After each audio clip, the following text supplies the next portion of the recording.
Prvo pitanje glasi koji su šerijatski argumenti i dokazi koji ukazuju na dozvoljenost javne kritike vladara u situacijama kada se ne radi o vrijeđanju, tekfiru, niti pozivanju na pobunu ili haos, već o savjetu i ukazivanju na nepravdu zulum. Kod nas u zapadnim zemljama je u posljednjim godinama posebno zbog dešavanja u Gazi primjetno da Medhalijevci koji na zapadu haraju, tako u Zagreb došlo, ovo pitanje tretiraju gotovo kao temelj vjere, te smatraju da je svaka pa i najmanja javna kritika vladara strogo zabranjena i osobina Haridžija. Braću olako optužuju da su Haridžije, iako ne vrijeđaju vladari niti pozivaju na pobunu i haos. S obzirom da i oni iznose svoje dokaze, a to je dovelo do velikih šubihi među braćom, molim vas da nam pojasnite ovu meselu i tako da vas nagradio. To je pitanje. Uglavnom, odgovor na pitanje je bio sljedeći da sam govor o tom nekom savremenom pravcu Medhalijevcima ili džamijama ne bi posebno govorio o njima, trošio vrijeme na tome. Ima tekst o tome, detaljnije sam i pisao. I tačno je to da su oni jako zastupljeni u Europi na zapadu. Medhalijevci generalno su unutar selefija, među selefijama, a kod nas u našim krajevima u Bosni nisu vrlo malo neko da je pod tim utjecajem, osim možda ko je neko vani tamo na zapadu ili u Švedskoj ili slično, za razliku recimo od Albanaca, albanskih studenata koji su studirali u arapskom svijetu, pa su oni potpali pod utjecaj, što je uglavnom tema za sebe. Nas interesuje ova osnovna mesela, a to je da li je dozvoljeno kritikovati javno ili tajno namjesnike vladare. Pa konkretan odgovor na tu temu je da po ovom pitanju je da je negiranje munkera,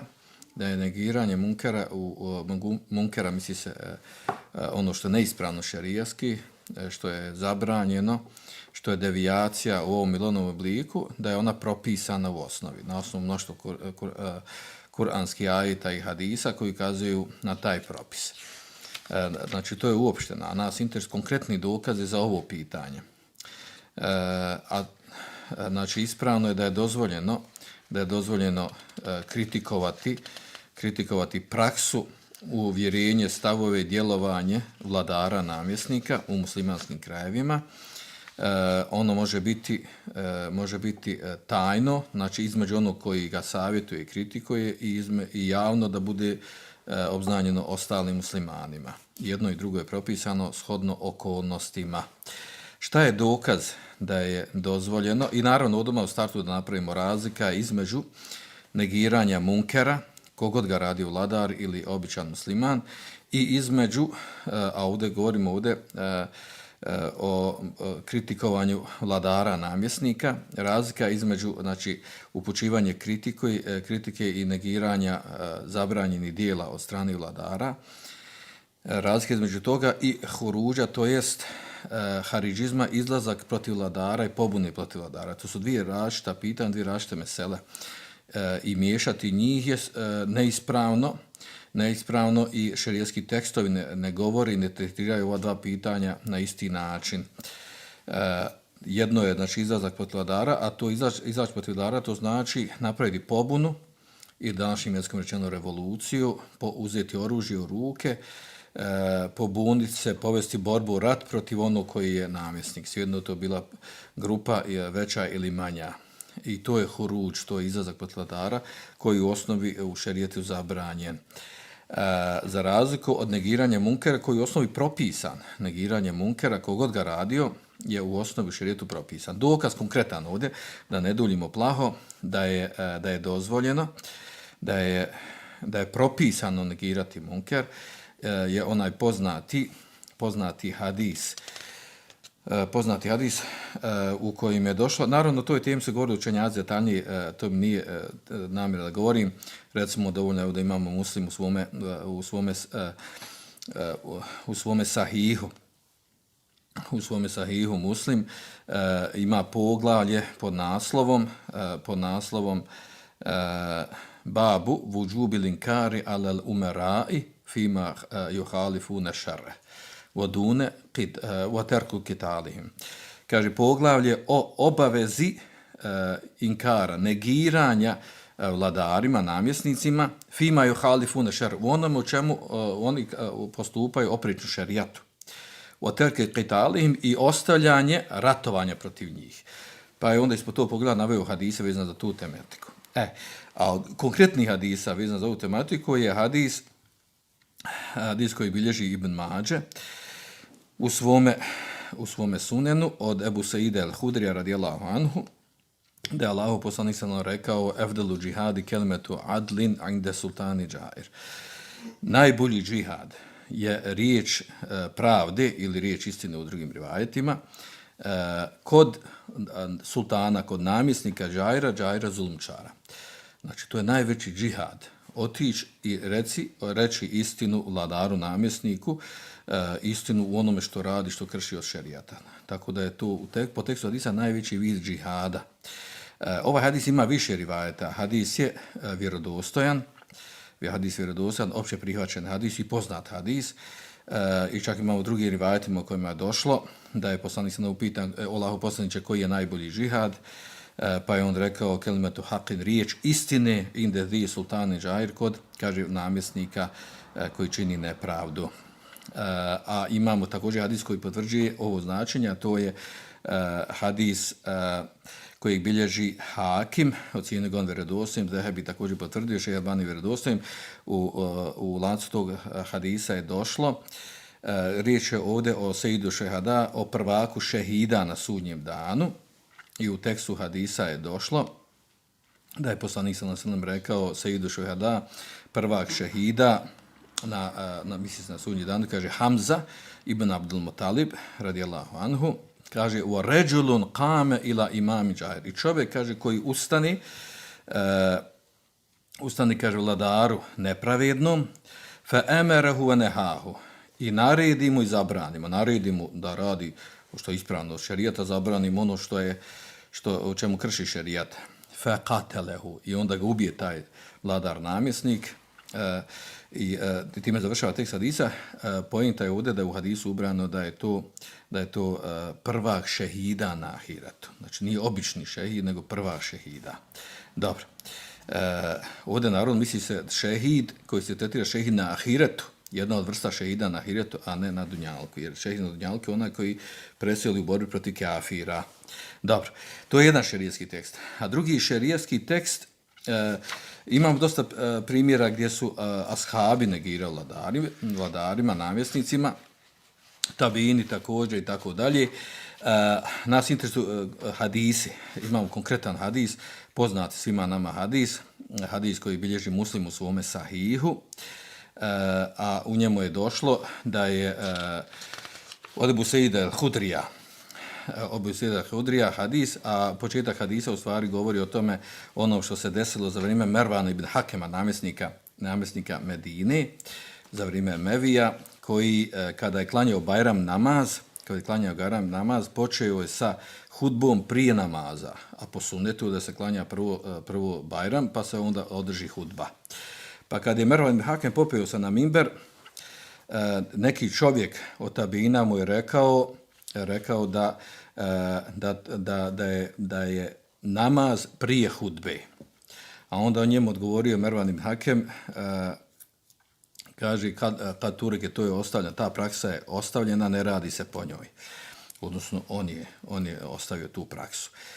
U nastavku hadisa je došlo da je Ebu Said al-Hudri rekao, kaže, ovaj čovjek što je uradio, on je izvršio ono što je propisano, što je naređeno, a kaže, jer sam čuo Allahu poslanika sallallahu alejhi ve sellem da je rekao, men ra'a minkum munkeren, ko od vas vidi neki munker, feljugajru bijedi, neka ga promijeni svojom rukom. Fa in lam yastati'a fa bilisani, ako ne može rukom, onda svojim jezikom, fa in lam yastati'a, ako ne može svojim jezikom, fa bi qalbihi, da negira svojim srcem, wa zalika adaful iman, kaže to je najslabiji vid imana. Znači, ovo poznati hadisi uvršteni u 42 nevevija hadisa, znači oni hadisi, univerzalni hadisi na kojem je zasnovana ova vjera. Hadis govori o tom negiranju munkera i baš je u ovoj situaciji došao. Znači, u pitanju namjesnik, u pitanju negiranje munkera, još potvrdio ta ashab i prenosi ovaj hadis. Znači, ne može biti bolji opis ove situacije. Naravno, sad imamo stanja toga. Imamo stanja kad se negiraju munkeri, da imamo stanje, da je u osnovi se negira munker kod sultana, ako možeš doći do njega, da mu ti lično kažeš, tajno znači, da mu napišeš pismo, da odeš, da komuniciraš sa njim, tako da. Međutim, ako ne možeš doći njega, to je jedna situacija, to je osnova. Jer cilj je ovdje negiranja munkera, da se otkloni taj munker. Da se otkloni munker, da se ostavi taj haram zlo koji raširi među muslimanima. Ako to ne može, munker i dalje postoji, a onaj ko hoće da negira munker, bio učenjak ili bilo ko drugi od muslimana, ako procijeni da bi on, ako bi negirao munker, da bi mogao završiti u zatvoru, njegova porodica, da mogao izgubiti glavu i tome slično, u tom slučaju ima šerijatsko opravdanje da ne negira munker.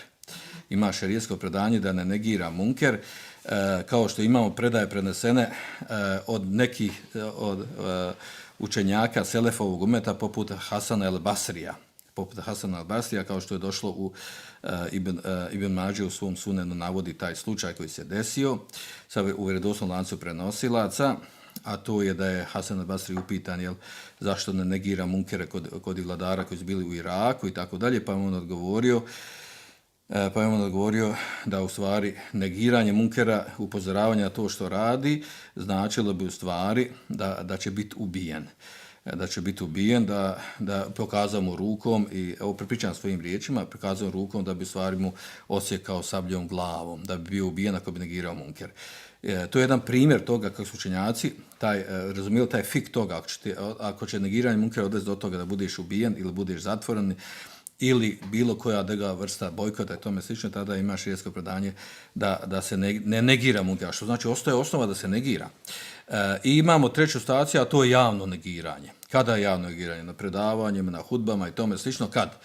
Pa kada ne može se doći vladara, kada se upozori vladar tajno, a on ne reaguje na to i dalje ustrajava na tome, u tom slučaju, a recimo raširilo se neki javni munker koji je rasprostranjen među muslimana, poput recimo rasprostranjenosti kamate, protiv nemorala, pijenja alkohola i tome slično, raznorazni harami kada postaju opće prirode među muslimanima. U tom slučaju negira taj munker pod uslovom da ti neće otići glava, zbog toga neće da glavi u zatvoru, je propisano i dozvoljeno i to nema veze sa huruđom, izlaskom pred vladara, pobunom, revolucijom i tome slično. I tako dalje. Takvih situacija ima i drugi, shodno kako je koji učenjak pisao.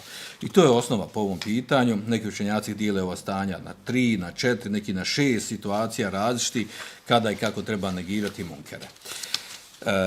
Tako da je ispravno da je dozvoljeno negirati munker, samo zavisi od okolnosti i situacije, to ne potpada pod haridžizam i takvi ljudi se nazivaju haridžijama i to nema veze sa haridžijskom akidom. To je od akide Ehl Sunne vel Džemaa, a klasičan primjer toga u savremeno vrijeme je ono što početkom 20. stoljeća se desilo za vrijeme kralja Fuada u Egiptu, kada je on bio kralj u Egiptu, ali tada je bio dekan El Azhara, je bio Mohamed Šakir, otac od Ahmeda Šakira, poznatog muhadisa, pa su jednom klanjali hudbu namaz, prenosi njegov sin, šta se desilo. Klanjali su džumu namaz na Lazharu, imam koji je tada držao hudbu bio poznat kao vješt govornik. Pa se tada desilo te hudbe koje on navodi, desilo se da je Taha Husein, onaj slijepi pisac, književnik egipatski, koji je pozivao u ostavljanje šerijata, pozivao u sve suprotno od šerijata i tako dalje, tada je pozivao fesad među muslimanima, muslimansko društvo, da su muslimani otvori prema zapadu, da prihvate zapadnu kulturu i tako dalje. Uglavnom, on je završio doktoriru u Francuskoj, dobio doktorat iz književnosti. i arapskog jezika, pa kad se vratio, otišao je kod kralja Fuada i kralj Fuad ga primio. Ugostio ga jer je on bio tad poznat književnik. Onda hatib tada da se malo dodvori jednom i drugom u toku hudbe kaže, a tu je bio kralj na hudbi, u toku hudbe kaže da je doktorirao Taha Husein, da je otišao kod namjesnika, kod vladara, vladar ga primio i onda izgovori riječi, kaže ma abese voma tavalla. Lema džahu lama. Kaže, niti je se namrštio, niti je se okrenuo kada mu je došao slijepac. Misli na kralja. Kralj se nije namrštio, niti se okrenuo glavu od njega, kada mu je došao slijepac Taha Husein, kao lijepo ga primio. I završio on hudbu. Kad je završio hudbu, klanjali namaz, kralj je brzo odmagao na njegova pratnja, pokupila i odvela ga u dvorac njegov, a Mohamed Šakir ustao je rekao, ljudi, idu salah, idu salah, ponovite namaz, faqad kefere hatibukum, kufr je učinio vaš hatib. Ljudi su krenuli, klanjali za njim, ponovili, idu salate zuhra, klanjate namaz, podni namaz sad. Jer kaže, kufr je učinio vaš namjesnik vladar, pa su oni klanjali podni, a onda je taj isti Mohamed Šakir otišao kad kralja rekao ponovi podni namaz jer neispravno ti ona učinio kufr. I rekao mu zašto učinio kufr. Zašto učinio kufr po njemu? Iz razloga time je narušio ugled i smijavao se sa poslanikom sallallahu alejhi ve sellem u kojem došao kuranski ajet da se poslanik sallallahu namrštio i okrenio leđa od Ibn Maktuma, kada mu je došao kao slijepac da ga pita za vjerske propise. I tretira da je to vid omalovažavanja i smijavanja poslanika, odnosno ispade kralj bolji od poslanika u ponašanju prema slijepcu. Pa ga je zbog toga, a to je jedna vrsta omalovažavanja poslanika, zbog toga protekvirio. Dobro, to je jedan primjer toga kako su učenjaci reagovali, učenjaci koji su ni borali ni vladara, ni ovog, ni onog, kada je u pitanju hak i istina. Dobro.